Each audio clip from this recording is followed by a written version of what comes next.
Oi, turma! Como é que vocês estão? Queridos, eu espero que estejam todos bem, estudando. Trago uma notícia para vocês, assim, que parte meu coração, né? Mas faz parte do ciclo, né, de vocês. Gente, hoje é a nossa revisão de conteúdo. Nós estamos finalizando o módulo de saúde e seus cuidados com a minha pessoa. Ai, meu Deus, só saudades agora. Vocês irão mudar para outro livro, certo? No finalzinho eu conto melhor sobre isso. Mas, por enquanto, deixa eu aproveitar vocês, né? E aí, vamos começar a nossa revisão de hoje? Bora lá? Gente, já pegue o material de vocês, né? Já vão fazendo aquela revisão bem legal aí. A dica que eu dou é cada capítulo que vocês tiverem do livro, né? Começando com saúde da infância, vocês vão lendo e vão fazendo um resumo, certo? De cada capítulo, porque aí fica melhor para vocês depois, quando voltarem para as aulas, estudarem e fazer a prova, certo? Nossa revisão de hoje não tem página específica, por quê? Porque eu peguei alguns conteúdos super importantes para a gente revisar justamente agora, certo? Então, vamos lá começar nosso conteúdo. A nossa previsão de hoje, vocês já sabem, revisão, né? Iremos revisar aí os nossos conteúdos. E aí eu botei esse bonequinho pensando para vocês já começarem aí pensar, certo? Quais são as dúvidas que vocês têm sobre os conteúdos? Podem me buscar lá no grupo do WhatsApp de vocês, ou até mesmo no privado, e vão falar as dúvidas que vocês têm, certo? Que eu estarei lá aguardando. Mas aqui eu já pensei em algumas para ir esclarecendo a cabecinha de vocês, certo? Gente, como eu estou dizendo a vocês, a dica que eu dou é, sempre que puderem, sempre que vocês tiverem um tempinho livre, vão lá olhar o material de vocês e vão fazendo os resumos de vocês. Porque aí não acumula material, não acumula de forma alguma aí o conteúdo de vocês. E aí eu separei 3 conteúdos bem legais, porque foi do início lá presencialmente que a gente falou sobre eles, e aí eu achei super interessante trazer para vocês agora novamente, certo? Nós iremos falar um pouquinho sobre o autismo, vamos revisar um pouquinho a encomprese e a enurese, e aí hipertensão também. Então já podem aí até começar a pegar o material de vocês, o livrozinho. Então, podem botar aí no capítulo da encomprese e enurese. Lembra que eu falei do que era encomprese e enurese para vocês? Para quem não lembra, né, a encomprese, ela é a dificuldade de controlar o esfíncter anal. O esfíncter anal é uma musculatura super importante que é responsável por liberar o xixi e o cocô quando eu quiser, certo? É um músculo que ele age a minha vontade. Então, se eu quiser fazer cocô, a vontade vem e eu é que vou dizer se vou fazer ou não. O xixi do mesmo jeito. Se eu tiver, me bateu a vontade de fazer xixi. Só que aí eu tenho um comando de dizer se eu quero liberar aquele xixi naquele momento ou não. Então, esse músculo esfíncter anal, ele serve para isso, né? Para a evacuação repentina de fezes em locais inadequados. Então, a encomprese é como se fosse uma incontinência fecal. Eu não consigo segurar o cocô, né, a vontade de ir no banheiro quando chega para mim. Então, muitas vezes eu não consigo me controlar. Com maior frequência, trata-se de um ato involuntário. Não é aquela questão, minha gente, de eu comi uma comida que me fez mal, eu não consegui segurar meu cocô e aí fiz na roupa. Estou com encomprese? Não, certo? O ato da encomprese é um ato involuntário que pode ocorrer por muitas vezes. Não é só uma vez, não é uma vez e quase nunca, não. É uma patologia que se repete por muitas e muitas vezes.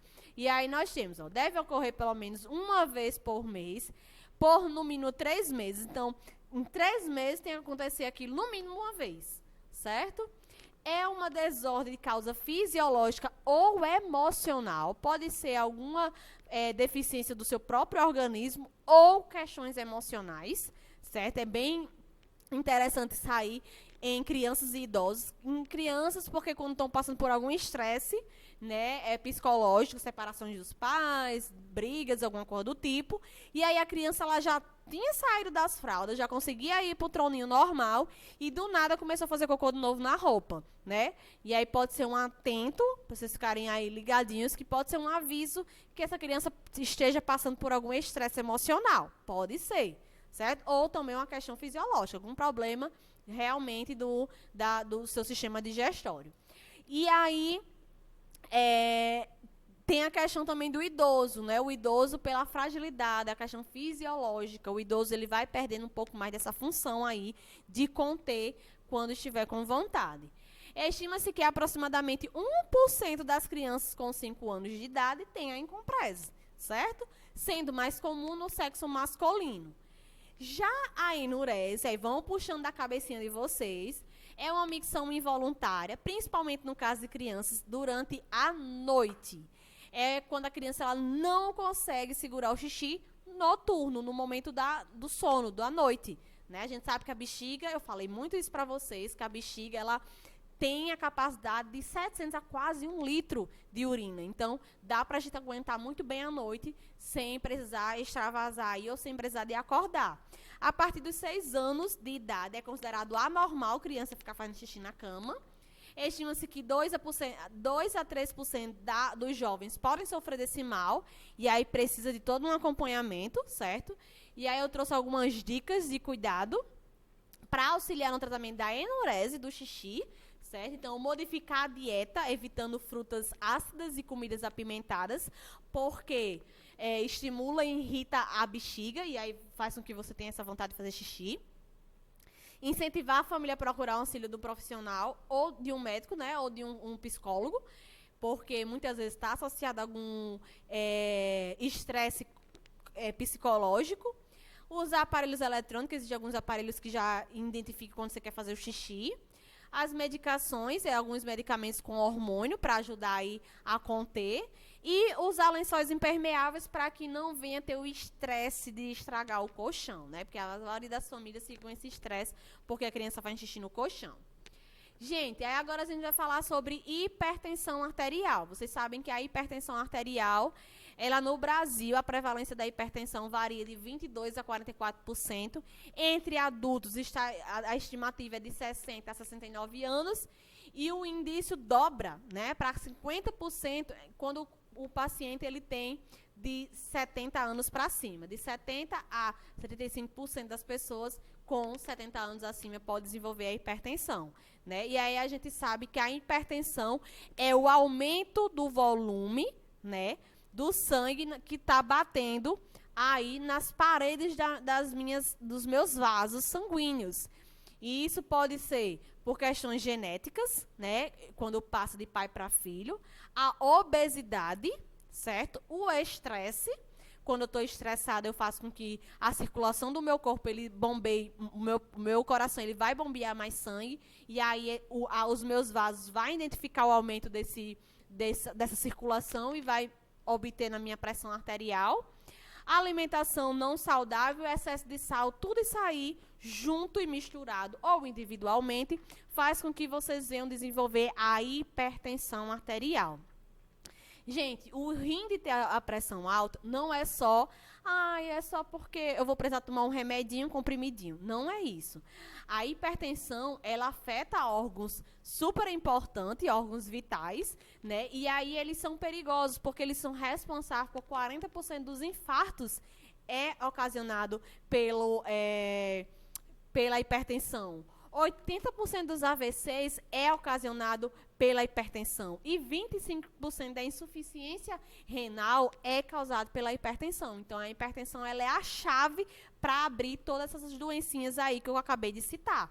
Por isso que é importante manter os níveis de hipertensão, os níveis de pressão arterial no seu padrão normal, mais próximo do normal possível, né? Pela questão aí desse todo o mal que ele pode ocasionar no nosso sistema. Cuide do seu coraçãozinho, pessoas, né? Exercite regularmente, mantenha uma boa higienização bucal, faça acompanhamento com o médico de rotina, cuide da sua mente, corpo sã, mente sã, né? consuma sal com moderação, tenha momentos de lazer e entretenimento, faça uma dieta balanceada, controle o peso, controle a glicemia, controle o seu colesterol, que é uma das causas mais de elevação aí de pressão arterial, né, principalmente de AVCs. Então, cuidado, minha gente, beba muita água, cuide do coração de vocês como ouro, certo? Vamos falar um pouquinho sobre o autismo, né? A gente falou já sobre a incompresa e enurese, falamos sobre a hipertensão e agora vamos finalizar esse conteúdo lembrando, porque foi lá do iniciozinho das nossas aulas presenciais, vamos falar um pouquinho sobre o autismo. Gente, o autismo, ele é cientificamente, né, conhecido como um transtorno do espectro autista, por isso que a gente chama de TEA. É uma síndrome caracterizada por problemas na comunicação e na socialização e no comportamento, geralmente diagnosticada entre seus 2 a 3 anos de vida, né? A gente sabe que o autismo, ele ainda está sendo muito debatido, né? Existem ainda muitas lacunas sobre o conteúdo, mas o que a gente sabe é a criança autista, ela merece respeito, ela merece igualdade e ela merece estar dentro da sociedade. Então, mesmo que o comportamento, a questão dela se socializar seja diferente, certo? Do que o normal, a gente não pode excluir essas crianças. Então, é por isso que a gente sempre fala bastante aí sobre o autismo. E aí, os sintomas e as características do autismo são, né, a dificuldade de interação social, o prejuízo na comunicação e alteração dos comportamentos. Então, a criança autista, ela tem dificuldade em manter o contato visual, ela tem dificuldade em expressões faciais, gestos, dificuldade em fazer amigos, dificuldade em expressar as emoções. A criança autista, ela tem essa dificuldade, né? Prejuízo na comunicação, como dificuldade de iniciar ou manter uma conversa, o uso repetitivo da linguagem, ela fala muito a mesma coisa, né? E não sabe brincar de faz de conta, não tem noção do perigo, se apega a objetos que não são tão, são mais atípicos, né? Então, são as características aí de uma criança com o autismo. Os comportamentos, né, que podem ajudar na identificação da criança. Não responder quando é chamada pelo nome. A criança autista, a gente chama. Júlia, Júlia, Júlia. Júlia sabe que o nome dela é Júlia. Ela é Júlia, mas ela não responde pelo nome. Ela não é surda, certo? Ela apenas não responde esse estímulo. Na presença de outras crianças, elas gostam mais de se isolar. Evita contato físico. São crianças hiperativas. Usam pessoas como ferramentas. Usa brinquedos de forma diferentes, apresenta sensibilidade alterada a ações, principalmente a questões dos sentidos, ao olfato, ao tato, à visão, à audição. Tudo isso da criança autista é muito mais desacerbada. Dificuldade para se alimentar, eles são muito seletivos com a alimentação, por isso que a gente tem que manter aí uma alimentação saudável. E os cuidados especiais com essas crianças são, né, aguardar, observar e ouvir tudo que a criança tem para manifestar, não atuar de forma diretiva ou controladora, fornecer oportunidades que favoreçam a comunicação, usar a linguagem compatível com a possibilidade de compreensão da criança, interpretar atos, não dar automaticamente as coisas para a criança, conhecer a capacidade comunicativa, garantir a proximidade física e o contato, dar nome às coisas, criar pequenos problemas. Então, são cuidados especiais que a gente precisa ter sempre que a gente está convivendo com a criança autista. Certo? Gente, o próximo conteúdo de vocês, o próximo módulo será noções de enfermagem com as professoras maravilhosas daqui do SEBRAC. Espero que vocês estejam aí com o coração aberto para recebê-las, porque elas são maravilhosas, certo? Deixo aqui uma frase para vocês: nunca desista porque encontrou um obstáculo. Os desafios são o tempero da vida. Então, os desafios são necessários na nossa caminhada para mostrar o quanto somos fortes e somos capazes de vencer, certo? Irei passar, assim, uma atividade de revisão, perguntando sobre os assuntos que eu acabei de falar para vocês, certo? Falando um pouquinho sobre o autismo, o que é o autismo, o que é encompresa e enurese, quais são os cuidados. Então, vou fazer perguntinhas do que acabei de passar aqui nesse conteúdo para vocês, certo? Um super, super, super abraço. Um beijo. Qualquer coisa, eu estarei no grupo do WhatsApp aí. Podem me perguntar, estarei aqui para esclarecer as dúvidas de vocês, viu? Tchau, tchau, tchau. Já estou aqui, ó, morrendo de saudades. Tchau. Beijo, beijo, beijo.